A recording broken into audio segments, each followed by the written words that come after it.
উড়িষ্যায় কর্মরত অবস্থায় দুর্ঘটনায় মৃত্যু হওয়া এক পরিযায়ী শ্রমিকের পরিবারের পাশে দাঁড়ালো রাজ্য সরকার। শুক্রবার দুপুরে পুরুলিয়ার পাড়া ব্লকের শ্যামতলডি থানার কুকুরডাঙ্গা গ্রামের মৃত যুবক শঙ্কর হাজরার পরিবারের হাতে রাজ্য সরকারের তরফে তুলে দেওয়া হলো 5 লক্ষ টাকার চেক। উল্লেখ্য, গত 17 জুলাই উড়িষ্যার একটি বেসরকারি সংস্থায় সেন্টারিং এর কাজ করার সময় বহুতল ভবন থেকে পড়ে মৃত্যু হয় শঙ্কর হাজরার। তিনি শ্যামতলডি থানার অন্তর্গত কুকুরডাঙ্গা গ্রামের বাসিন্দা ছিলেন। পরিবারের একমাত্র উপার্জনক্ষম সদস্যকে হারিয়ে স্বাভাবিকভাবেই চরম বিপাকে পড়ে তার পরিবার। ঘটনার পর বিষয়টি জানতে পেরে পাড়া বিধানসভার বিধায়ক তথা রাজ্যের রাষ্ট্রমন্ত্রী নদিয়াচাঁদ বাউরি উদ্যোগী হন। পরিবারের পাশে দাঁড়াতে তিনি রাজ্যের মুখ্যমন্ত্রী শুভেন্দু অধিকারীর সঙ্গে বিষয়টি নিয়ে আলোচনা করেন। এরপরই মৃত শ্রমিকের পরিবারের জন্য আর্থিক সহায়তার ব্যবস্থা করা হয়। শুক্রবার পাড়া ব্লকের বিডিও নীলাঞ্জন সিনহার উপস্থিতিতে রাষ্ট্রমন্ত্রী নদিয়াচাঁদ বাউরি মৃত শঙ্কর হাজরার মা শ্রীমতী গীতা হাজরার হাতে 5 লক্ষ টাকা চেক তুলে দেন। চেক হাতে পেয়ে আবেগপ্লুত গীতা হাজরা রাজ্যের মুখ্যমন্ত্রী, রাষ্ট্রমন্ত্রী নদিয়াচাঁদ বাউরি এবং প্রশাসনের প্রতি কৃতজ্ঞতা ও ধন্যবাদ জানান। দেয়া হচ্ছে আজকে কি বলবেন বিষয়টা নিয়ে?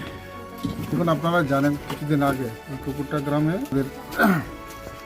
শঙ্কর হাজরা নামে এক পরিযায়ী শ্রমিক মারা যায়। তাতে আমরা সবাই শোকাহত।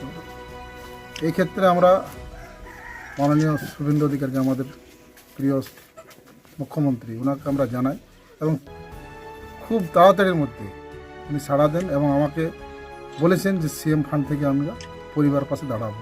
সেই হিসাবে 5 লক্ষ চেক আজকে আমার পরিবার হাতে আমরা তুলে দিলাম। এটা মানে মাননীয় শুভেন্দু অধিকারীকে আমরা পাড়া বিধানসভা থেকে ওনাকে ধন্যবাদ জানাবো যে আমাদের এই পরিযায়ী শ্রমিকের পরিবারের পাশে উনি দাঁড়াচ্ছেন এবং পশ্চিমবঙ্গ সরকার মানুষকে পরিষেবা দিয়ে চলছে, তার একটা উজ্জ্বল দৃষ্টান্ত। ঠিক। মাসিমা, আজকে তো এই যে মন্ত্রী মশাই এসেছিলেন, আপনার হাতে চেক দিলেন, কি বলবেন এই বিষয় নিয়ে? আমাকে মন্ত্রী মশাই টাকা দিয়েছেন, চেক দিয়েছেন, ধন্যবাদ জানাই। আপনার নাম কি? গীতা হাজরা। আপনার ছেলের কি নাম ছিল?